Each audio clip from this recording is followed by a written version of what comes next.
Welcome back to my channel. আমি বড়রূপা। আমার channel সবাইকে অনেক অনেক স্বাগত, অনেক অনেক ওয়েলকাম। সকল বড়দের জানাচ্ছি প্রণাম, ছোটদের ভালোবাসা জানিয়ে আজকে ছোট্ট ব্লগটা স্টার্ট করছি। তো মুখের হাল দেখে বুঝতেই পেরেছো, কাল কৌশানী আমার বসার পুজো ছিল। সারাদিন খুব ব্যস্ত ছিলাম, খুবই বলতে গেলে।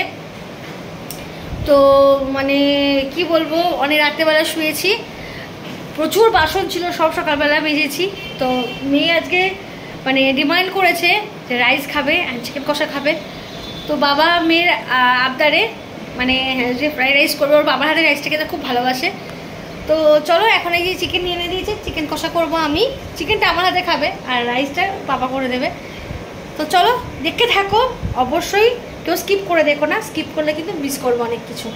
আর যদি ভিডিওটা ভালো লেগে থাকে, একটাই কথা, অনেক ভালোবাসা দিও, লাইক কমেন্ট করো এবং শেয়ার করো আর পাশে দেখো। তো চলো বন্ধুরা, আর পারলে আমার ফেসবুক পেজটাকে অবশ্যই ফলো করো, ইউটিউবটাকেও ফলো করে দিও, আর সাথে ইনস্টাগ্রামটাকে। চলো বন্ধুরা, পাশে থাকো, দেখতে থাকো। তেল গরম হয়ে গেছে, এদিকে আমি আলুটা দেখো লাল লাল করে পুরো ভেজে নিচ্ছি। আর এটা সাদা সাদাগুলো কী বলো তো বন্ধুরা, এটা হচ্ছে পেঁয়াজ পাতা যেটা আছে না, ওই ডাঁটগুলো তো উনি রেখে দিয়েছিলো, এগুলো দিলে বেশ টেস্টটা না খুব ভালো হয়।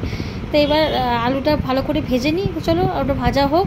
আর এই দেখো পাটির মধ্যে মাংস ধুয়ে রেখেছি আর হলুদ মাখিয়ে রেখেছি। অল্পই মাংস আনতে বলেছি, তো কালকে সারা রাত প্রচুর কষ্ট হয়েছে, মেয়ে যেহেতু বায়না করেছে। তো দেখো এই তেজপাতা দিয়েছি আর দেবো যে কাঁচা মানে শুকনো লঙ্কা। তো কী বলো তো বন্ধুরা, আমি তো এক হাতে ফোন ধরে কাজ করি, ভিডিও বানাই, তো খুবই কষ্ট হয়। কি করব বলো, এইভাবে যতদূর পারি ততদূর এগোই না, দেখা যাক না। আমার কোনো স্ট্যান্ড ফ্যান নেই, একটা রিংলেস স্ট্যান্ড ছিল, সেটা খারাপ হয়ে গেছে। যাই হোক, এই দেখো সাথে যে লাল কুচনো একটু পেঁয়াজগুলোকে দিয়ে দিলাম, ভালো করে না ব্রাউন কালার হবে পেঁয়াজগুলো।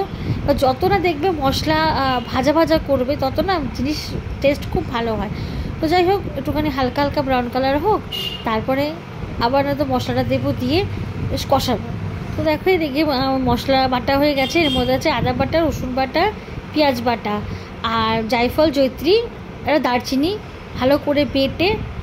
এবার যেহেতু পেঁয়াজটা ভাজা ভাজা হয়ে গেছে, এবার এর মধ্যে মশলাটা আমি দিয়ে দেবো। তো এবার মশলাটা আমি দিচ্ছি।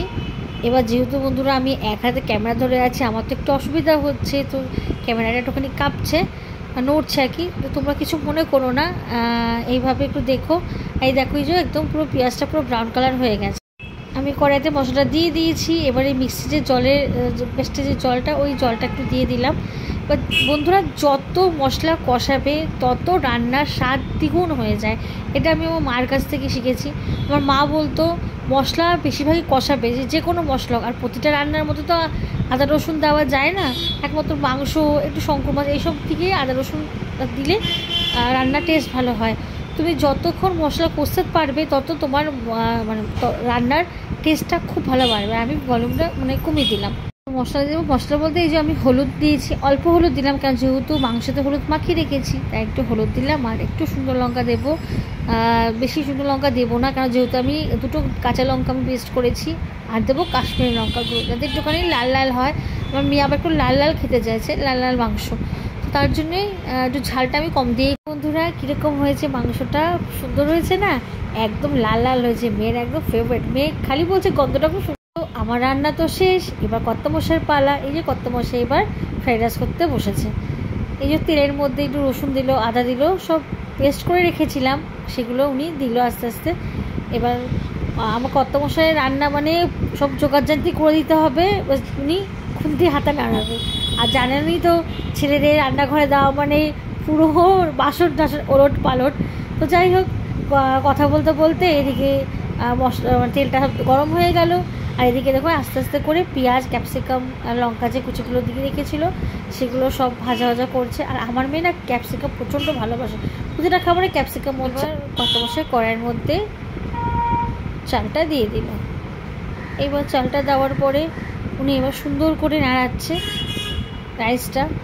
এবার যেহেতু মেয়ে বলেছে মা বাবা আমি পেঁয়াজ পাতা রাইস খাবো, তো শুধু পেঁয়াজ পাতা দিয়েছে আর কিচ্ছু না, ক্যাপসিকাম দিয়েছে, এই দিয়ে উনি রাইসটা করেছে। তো দেখো বন্ধুরা, রাইসটা কত ঝুরঝুরে হয়েছে। রাইসটা একটু আসলে কি চালটা মেজারমেন্ট করে নামাতে হয়, যেটা উনি খুব ভালোভাবে নামায়, আমারটা গলে যায়। তো এখানে হালকা একটু মানে টেস্টিং সল্ট দেবে, যারা দিলে দিতে পারে, কেউ স্কিপ করতে পারে। তো আমাদের আজকে দেওয়া হচ্ছে। আমি সবসময় রাইস কুকার তো আমরা এটা দিই না, কারণ ওইটা খুব একটা খাওয়া ভালো না, যেহেতু মানে দিতে হয় টেস্টের জন্য। আর একটুখানি চিনির গুঁড়ো, চিনিটাকে ডাস্ট করে রেখে দিই, ওটাই আমরা দিই রাইসে, নাহলে গোটা গোটা মুখে পড়ে না। আর হালকা একটুখানি গোলমরিচ গুঁড়ো দেবে, দিয়ে ব্যাস হয়ে গেল, ঝটপট একদম রাইস কমপ্লিট। তো দেখতেই পাচ্ছ কালারটা কত সুন্দর হয়েছে। এটা হচ্ছে তোমার, জানো বন্ধুরা রাইস কিরম করে খেতে হয়, একটু হালকা রাইস, একটু চিকেন গ্রেভি আর চিকেন নিয়ে ব্যাস মুখে একদম ইনস্ট্যান্ট বাইট দিয়ে দাও। অসাধারণ, আমার মুখের বসে থেকে বুঝতেই পারছো কীরকম, সত্যি বন্ধুরা অসাধারণ হয়েছে। ভিডিওটা ভালো লাগলে অবশ্যই পাশে থেকে সাথে দেখো। চলো টাটা।